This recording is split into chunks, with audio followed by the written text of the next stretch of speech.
तमसा नदी। अयोध्या से 20 किलोमीटर दूर है तमसा नदी। यहाँ पर श्री राम ने नाव से नदी पार की थी।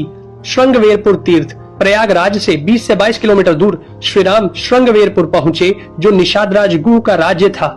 यहीं पर गंगा के तट पर उन्होंने केवट से गंगा पार करने को कहा था। श्रृंगवेरपुर को वर्तमान में सिंगरौर कहा जाता है। कुरई गांव। सिंगरौर में गंगा पार कर भगवान श्री राम कुरई में रुके थे। प्रयाग। कुरई से आगे चलकर श्री राम अपने भाई लक्ष्मण और पत्नी सहित प्रयाग पहुँचे थे। कुछ साल पहले तक प्रयाग को इलाहाबाद कहा जाता था। चित्रकूट।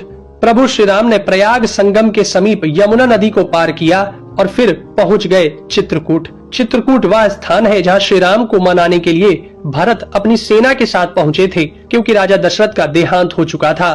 भरत ने यहां से श्री राम की चरण पादुका ले जाकर उनकी चरण पादुका रखकर राज्य किया था। सतना। चित्रकूट के पास ही सतना यानी मध्य प्रदेश में स्थित अत्रि ऋषि का आश्रम था। हालांकि पत्नी अनुसुईया के साथ महर्षि अत्रि चित्रकूट के तपोवन में रहा करते थे, लेकिन सतना में रामवन नामक स्थान पर भी श्री राम रुके थे, जहां ऋषि अत्रि का एक और आश्रम था। दंडकारण्य। चित्रकूट से निकलकर श्री राम घने वन में पहुंच गए। असल में यही था उनका वनवास। इस वन को उस काल में दंडकारण्य कहा जाता था। मध्य प्रदेश, छत्तीसगढ़ और महाराष्ट्र के कुछ क्षेत्रों को मिलाकर दंडकारण्य था। दंडकारण्य में छत्तीसगढ़, उड़ीसा, तेलंगाना एवं आंध्र प्रदेश राज्यों के अधिकतर हिस्से शामिल थे। दरअसल उड़ीसा की महानदी के इस पास से गोदावरी तक दंडकारण्य का क्षेत्र फैला हुआ था। इसी दंडकारण्य का ही हिस्सा है तेलंगाना का एक शहर भद्राचलम। गोदावरी नदी के तट पर बसा यह शहर सीता रामचंद्र मंदिर के लिए प्रसिद्ध है। यह मंदिर भद्रगिरी पर्वत पर है। श्री राम ने अपने वनवास के दौरान कुछ दिन इस भद्रगिरी पर्वत पर ही बिताए थे। स्थानीय मान्यता के मुताबिक दंडकारण्य के आकाश में ही रावण और जटायु का युद्ध हुआ था और जटायु के कुछ अंग दंडकारण्य में आकर गिरे थे। दुनिया भर में सिर्फ यहीं पर जटायु का एकमात्र मंदिर है। दंडकारण्य वन अब सिमटकर वर्तमान में भारत के छत्तीसगढ़ राज्य में ही रह गया है। पंचवटी, नासिक। दंडकारण्य में मुनियों के आश्रमों में रहने के बाद श्री राम अगस्त्य मुनि के आश्रम गए।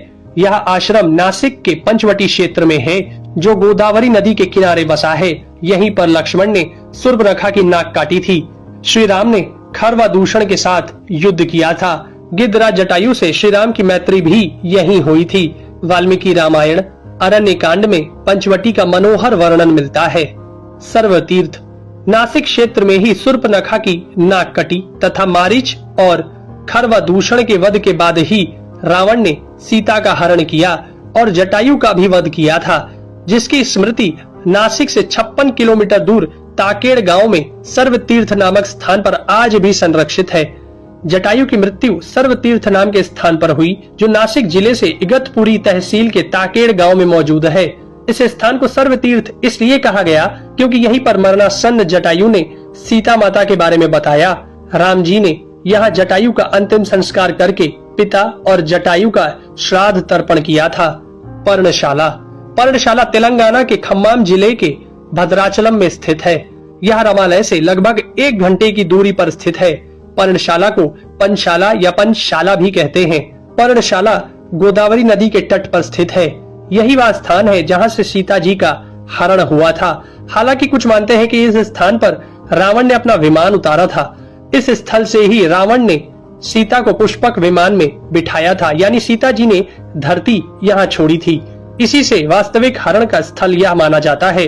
यहाँ पर राम सीता का प्राचीन मंदिर है। तुंगभद्रा। सर्वतीर्थ और पर्णशाला के बाद श्री राम लक्ष्मण सीता जी की खोज में तुंगभद्रा तथा कावेरी नदियों के क्षेत्र में पहुंच गए।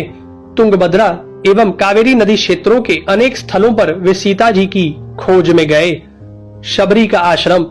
श्री राम और लक्ष्मण सीता की खोज में तुंगभद्रा और कावेरी नदी को पार करते हुए चल दिए।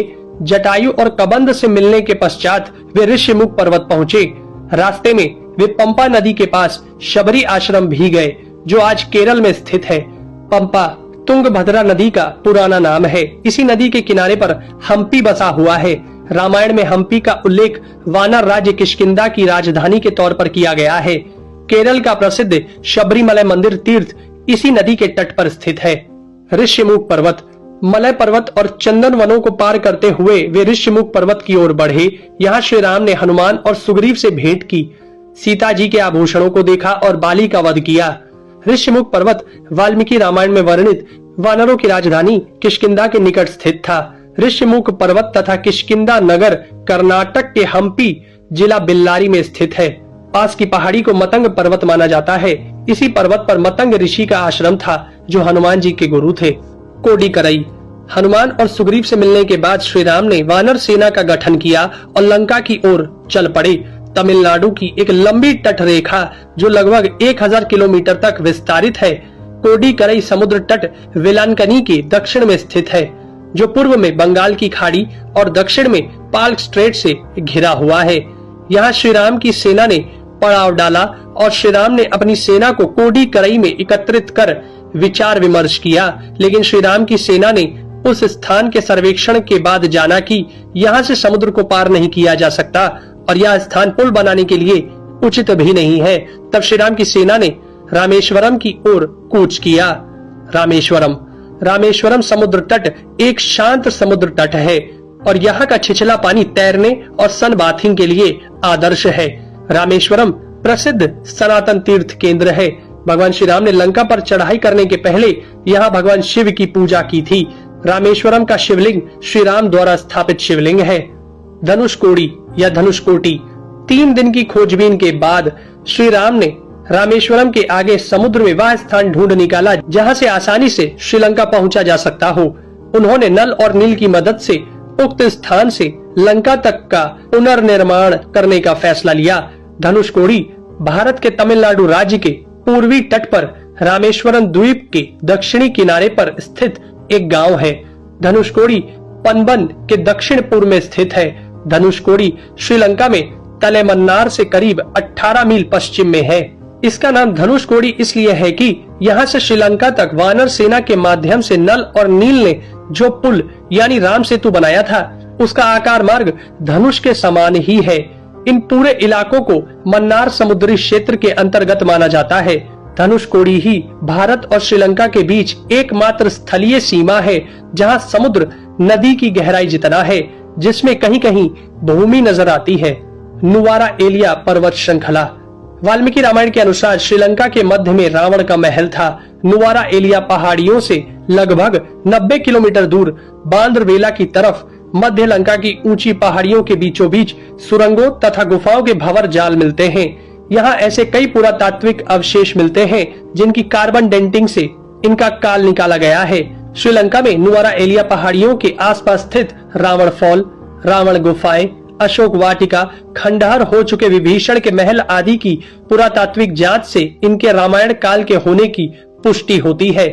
आजकल भी इन स्थानों की भौगोलिक विशेषताएं, जीव, वनस्पति तथा स्मारक आदि बिल्कुल वैसे ही हैं जैसे कि रामायण में वर्णित किए गए हैं।